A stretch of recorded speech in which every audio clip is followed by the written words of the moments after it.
একটি অতিরিক্ত বিষয় যেটা আপনাদেরকে উল্লেখ করা প্রয়োজন সেটা হলো যে আমাদের প্রতিনিধি দলে এবার চারজন রাজনীতিবিদ যাচ্ছেন। এটা করা হয়েছে কারণ যেহেতু আমরা একটা পর্যায়ের দিকে যাচ্ছি। যে চারজন যাচ্ছেন তারা হচ্ছে মির্জা ফখরুল ইসলাম আলমগীর, সৈয়দ আব্দুল্লাহ মোহাম্মদ তাহের, তারপর হচ্ছে আক্তার হোসেন, 3জন, আর হচ্ছে আর বিএনপির আরেকজন হুমায়ুন কবির। আর বিএনপি থেকে হুমায়ুন কবির সাহেব, এই চারজন যাবেন। হুমায়ুন কবির, এনসিপির থেকে আক্তার হোসেন। আমি একটু পড়ে যাচ্ছি, এরপরে আপনাদের যা প্রশ্ন থাকবে সেটা আবার উত্তর দেওয়া যাবে। প্রিয় সাংবাদিক বন্ধুগণ, শুভ অপরাহ্ন। আজকের এই সংবাদ সম্মেলনে আপনাদের স্বাগতম। মাননীয় প্রধান উপদেষ্টা প্রফেসর মোহাম্মদ ইউনূস আগামী 23 সেপ্টেম্বর শুরু হতে যাওয়া জাতিসংঘ সাধারণ পরিষদের 80তম অধিবেশনের উচ্চ পর্যায়ের সাধারণ বিতর্ক ও অন্যান্য গুরুত্বপূর্ণ অনুষ্ঠানে বাংলাদেশ প্রতিনিধি দলের নেতৃত্ব দেবেন। এই অধিবেশনে যোগদানের জন্য মাননীয় প্রধান উপদেষ্টা আগামী 22 সেপ্টেম্বর একটি বাণিজ্যিক ফ্লাইটে নিউ ইয়র্ক পৌঁছাবেন। এবছর জাতিসংঘের 80তম বর্ষপূর্তি এবং এ লক্ষ্যে সাধারণ বিতর্কের প্রতিপাদ্য হল better together 80 for piece, development and human rights. জাতিসংঘের 3টি মূল স্তম্ভ আপনারা জানেন: শান্তি ও নিরাপত্তা, উন্নয়ন এবং মানবাধিকার। সবই এমনভাবে সমানভাবে এবারের অধিবেশনে গুরুত্ব পাবে।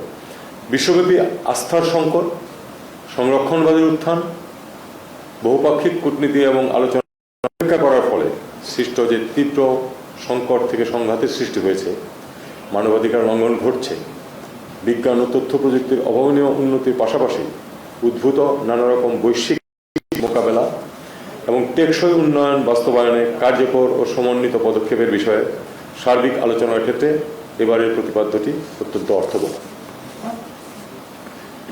এবছরের অধিবেশন বাংলাদেশের জন্য বিশেষভাবে তাৎপর্যপূর্ণ, কারণ এবার 30 সেপ্টেম্বর 2025 তারিখে জাতিসংঘ সাধারণ পরিষদের সভাপতির সভাপতিত্বে high level conference on the situation of Rohingya Muslims and other minorities in Myanmar শীর্ষক একটি উচ্চ পর্যায়ের সভা অনুষ্ঠিত হবে।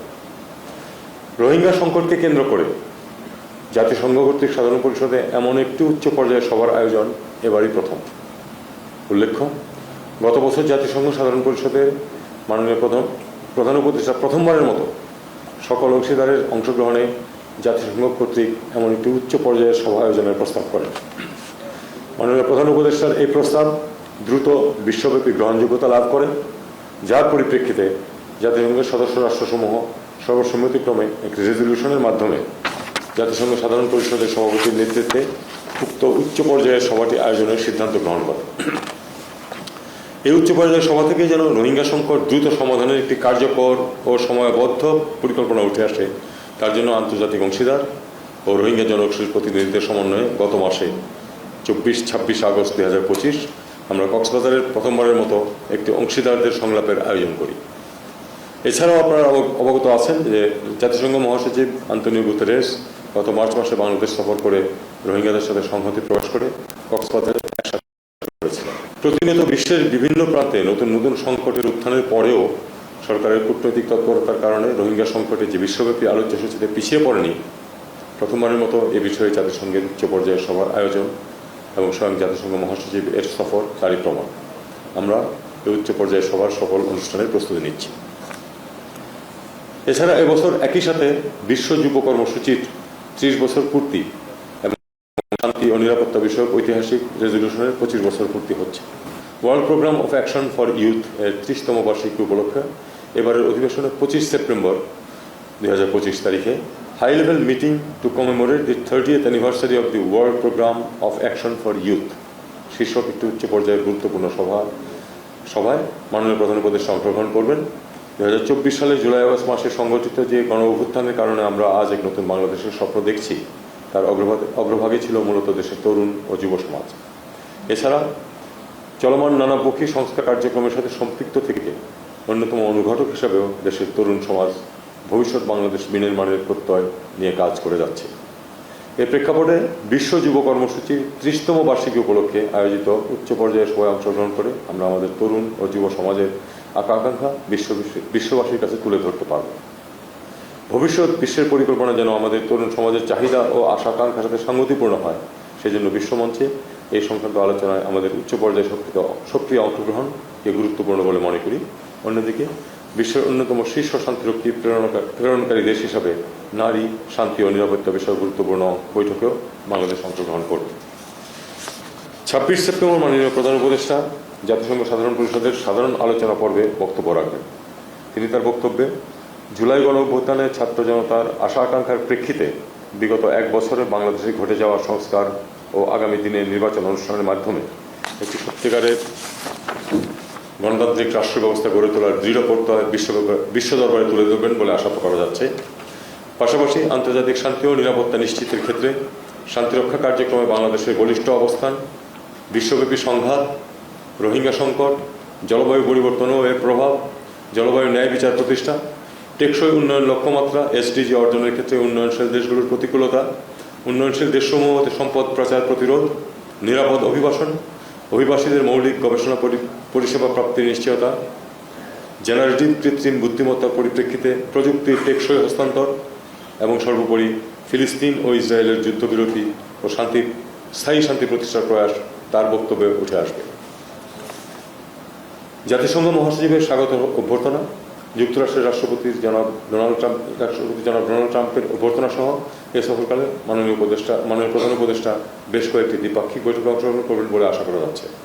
আসলে এ সময় অনেক বৈঠকের সিদ্ধান্ত শেষ মুহূর্তে হয়ে যায়, সে বিবেচনায় নতুন বৈঠক তালিকায় যোগ হতে পারে, আবার সময়ের অভাবে কোনো বৈঠক বাদও পড়তে পারে। এবারে সাধারণ অধিবেশনের সাইডলাইনে আমিও বেশ কয়েকটি ইভেন্টে বাংলাদেশের প্রতিনিধিত্ব করব। এর মাঝে বিশেষভাবে রয়েছে Commonwealth foreign affairs ministers meeting, piece building commission ministerial level meeting, foreign minister level meeting of the group of 77 and China, ministerial level meeting of women, peace and security, focal point network, annual coordination meeting of the OIC foreign ministers, informal ministerial council meeting of SICA, BIMSTEC foreign ministers meeting, LDC ministerial প্রভৃতি। এটা বলার অপেক্ষা রাখে না যে সরকারের বর্তমানে অন্যতম অগ্রাধিকার হল জনগণের আশাকাঙ্ক্ষার প্রতিফলন ঘটিয়ে প্রয়োজনীয় সংস্কার করা এবং সুষ্ঠুভাবে আসন্ন জাতীয় নির্বাচন আয়োজন করা। এর প্রেক্ষাপটে এবারের অধিবেশনে আমাদের কাছে একটি সুযোগ বিশ্ব দরবারের ঐক্যমত্যের ভিত্তিতে পরিচালিত আমাদের চলমান সংস্কার কার্যক্রম এবং গণতন্ত্র অভিমুখে আমাদের যাত্রাকে উপস্থাপন করা। আপনারা জানেন যে মাননীয় প্রধান উপদেষ্টার পরিচিতি এবং সুনাম বিশ্বব্যাপী, এ কারণে অনেকগুলো বিশ্বখ্যাত সংবাদ সংস্থা তার সাক্ষাৎকার গ্রহণের জন্য অনুরোধ জানিয়েছে। এর বাইরেও আরও কিছু কিছু অনুষ্ঠানে হয়তো তিনি বক্তব্য রাখবেন। জাতিসংঘের এবারের অগ্রাধিকার ইস্যুগুলির প্রত্যেকটি বাংলাদেশের জন্য সমানভাবে গুরুত্বপূর্ণ। এই ইস্যুগুলির উপর যেসব ইভেন্ট আছে বাংলাদেশ তার সবকটিতেই সক্রিয়ভাবে অংশগ্রহণ করবে বলে আশা করছি। বাংলাদেশ জাতিসংঘ সহ বহুপাক্ষিক কূটনীতিকে জাতীয় স্বার্থ সংরক্ষণের জন্য গুরুত্বপূর্ণ মাধ্যম হিসেবে মনে করে সার্বিক বিবেচনা এবারের অধিবেশনে মাননীয় প্রধান উপদেষ্টার নেতৃত্বে বাংলাদেশ প্রতিনিধি দলের অংশগ্রহণের মাধ্যমে বাংলাদেশের জাতীয় স্বার্থ সংশ্লিষ্ট বিষয়সমূহে আন্তর্জাতিক সহযোগিতার ক্ষেত্রকে বিস্তৃত ও সুদৃঢ় করবে বলে আমরা আশা করছি। আপনাদের সবাইকে ধন্যবাদ। আমি খুব বেশি প্রশ্ন আমি নিতে পারবো না, কিন্তু কাজেই আপনারা আচ্ছা একটি অতিরিক্ত বিষয় যেটা আপনাদেরকে উল্লেখ করা প্রয়োজন সেটা হলো যে আমাদের প্রতিনিধি দলে এবার চারজন রাজনীতিবিদ যাচ্ছেন। এটা করা হয়েছে কারণ যেহেতু আমরা একটা পর্যায়ের দিকে যাচ্ছি যেখানে রাজনীতিবিদদের কাছেই দেশের সার্বিক পরিচালনা ভার হস্তান্তর করা হবে, কাজে সেই হিসাবে তাদেরকে আমরা এই প্রতিনিধি দলে অংশভুক্ত করছি।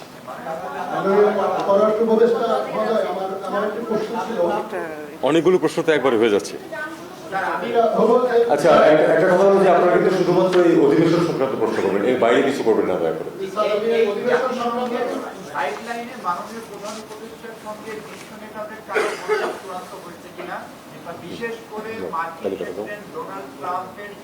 স্যার নামগুলো বলে দিবেন।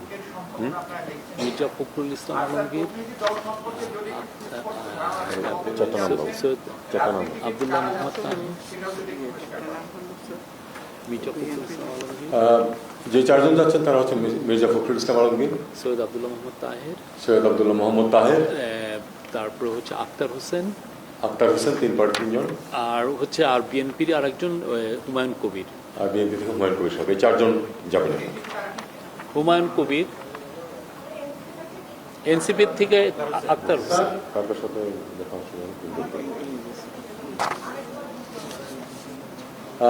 মির্জা ফখরুল ইসলাম আলমগীর এবং হুমায়ুন কবির বিএনপি থেকে, জামাত ইসলামী থেকে সৈয়দ আব্দুল মোহাম্মদ তাহের এবং এনসিপি থেকে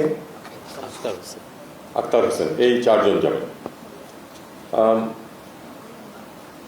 কার কার সাথে দেখা হবে এই প্রশ্ন আপনারা জানতে চেয়েছিলেন।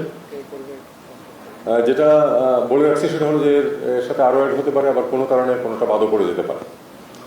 এ পর্যন্ত যেগুলো ঠিক হয়েছে সেগুলো হচ্ছে ফিনল্যান্ডের রাষ্ট্রপতি, নেদারল্যান্ডসের প্রধানমন্ত্রী, পাকিস্তানের প্রধানমন্ত্রী, জাতিসংঘের শরণার্থী বিষয়ক হাই কমিশনার, আন্তর্জাতিক অভিবাসন সংস্থার মহাপরিচালক, জাতিসংঘ মহাসচিব, মহাসচিবের মিয়ানমার বিষয়ক বিশেষ দূত, বিশ্বব্যাংকের প্রেসিডেন্ট, IMF এর ব্যবস্থা পরিচালক সহ ইটালি, তুরস্ক, দক্ষিণ কোরিয়া, ইন্দোনেশিয়া, থাইল্যান্ড, কসোভো ইত্যাদি দেশের প্রতিনিধি দলের প্রধানের সাথে বৈঠক আয়োজনের প্রস্তুতি চলমান রয়েছে। স্যার, একটা প্রশ্ন ছিল যে এবারে পরিচয়টা দিয়েন। আমার নাম মইনুল হক, আমি ইউএসএ জি। এবারের জাতিসংঘ অধিবেশনে বাংলাদেশ আমাদের এলডিসি গ্রাজুয়েশন সম্পর্কিত এলডিসি গ্রাজুয়েশন দেখা করা বা এলডিসি গ্রাজুয়েশনের পরবর্তীতে যে আমাদের সুবিধার যে গ্রেস পিরিয়ড সেটা এক্সটেনশনের জন্য কোনো প্রস্তাব আনবে। দেখুন, এলডিসি গ্রাজুয়েশনের ব্যাপারে পিছানোর কোনো সিদ্ধান্ত কিন্তু সরকার নেয়, কাজে আমরা এখনো পর্যন্ত আমরা অন ট্র্যাক 26 সনে। তাছাড়া পিছানো চাইলেই কিন্তু হয়ে যায় যে এমনও কিন্তু না, এটার কিন্তু অনেক অনেক বিষয় আছে এর মধ্যে। আর আমরা এই এলডিসি গ্রাজুয়েশনের পরে যে সুযোগ সুবিধাগুলি বহাল রাখা, ইউর সাথে আমাদের ইতিমধ্যে চুক্তি আছে, 3 বছর বহাল থাকবে। যুক্তরাজ্য যদি ইউ মেম্বার না, এখন কিন্তু আলাদাভাবে তারা করবে, আমরা এটা মোটামুটি নিশ্চিন্ত। এছাড়া এর বাইরে আসলে তো খুব বেশি দেশের ব্যাপার নেইও, এটা ঠিক ইউএনএ এটা তোলার মতো বিষয় না। আর কিছু? স্যার, আমার নাম হাসিল, আমি করে কাজ করি। আমরা সম্প্রতি বিভিন্ন উপদেষ্টা নিজের সফরে তাদেরকে বিব্রত করার চেষ্টা দেখছি, এবং তারাই বিব্রত করছে যারা মনে করে যে কেন জুলাই অভ্যুত্থানে যেটা হয়েছে সেটা তাদের কোনো অপরাধ নেই। তো এবারও কি আপনারা জাতিসংঘে এই ধরনের আশঙ্কা করছেন কিনা, যদি করে থাকেন সেটা প্রোটেকশন মেকানিজম নেই? দেখুন, সর্বসম্প্রতি যে ঘটনাটা ঘটেছিল সেটার ব্যাপারে কিন্তু ব্যবস্থা নেওয়া ছিল, এবং খবর যেটুকু এসে তার সব কিছু কিন্তু সত্য না। যেমন যেটা যে গাড়িটাকে হ্যারাস করা হয়েছে সেই গাড়িতে কিন্তু মাহফুজ ছিলেন না, উনি অন্য একটা গাড়িতে ছিলেন। যাই হোক, এটা আমাদের কতগুলি জিনিস বুঝতে হবে, যেটা সেটা হলো যে পশ্চিমের দেশগুলিতে এই ধরনের বাধা দেওয়া, স্লোগান দেওয়া, মিছিল বা ওই রাস্তাতে ডেমনস্ট্রেট করা, এগুলি কিন্তু আটকানোর কোনো রাস্তা আমাদের নেই, কারোই নেই, ওই দেশের সরকারের নেই। তারা এটা দিতে বাধ্য। শুধু ডেলিগেশন সদস্যদের যেন নিরাপত্তা সঠিক থাকে। আমি আসলে খুব আশঙ্কা করছি না, এই কারণে যে NYPD এ ব্যাপারে নিউ ইয়র্ক পুলিশ ডিপার্টমেন্টের তাদের বিস্তর অভিজ্ঞতা, এবং আপনারা যারা গেছেন তারা দেখবেন যে মোটামুটি 3 হাত দূরে দূরে একটা গাড়ি NYPD, এরকম অবস্থা থাকে, বিশেষ করে যে রাস্তাগুলো ব্যবহার করে ডিউটিটা। আমি আশা করছি যে কোনো মিসঅ্যাপ ঘটবে না, তবে ডেমনস্ট্রেশন হবে এটা কিন্তু আমি ধরে নিচ্ছি, কারণ এটা ঠেকানোর উপায় আমাদেরও নেই, ওদেরও নেই। এবার কি নাগরিকদের সাথে প্রধান উপদেষ্টার কোনো মতবিনিময়ের সুযোগ আছে? এর আগের বার তিনি করতে পারেনি, সেটা নিয়ে প্রবাসী বাংলাদেশিদের একটি NRB সম্মেলন অনুষ্ঠিত হচ্ছে, যেখানে অনেক বাংলাদেশি থাকবে। Satisfied? Good, thank you. Thank you.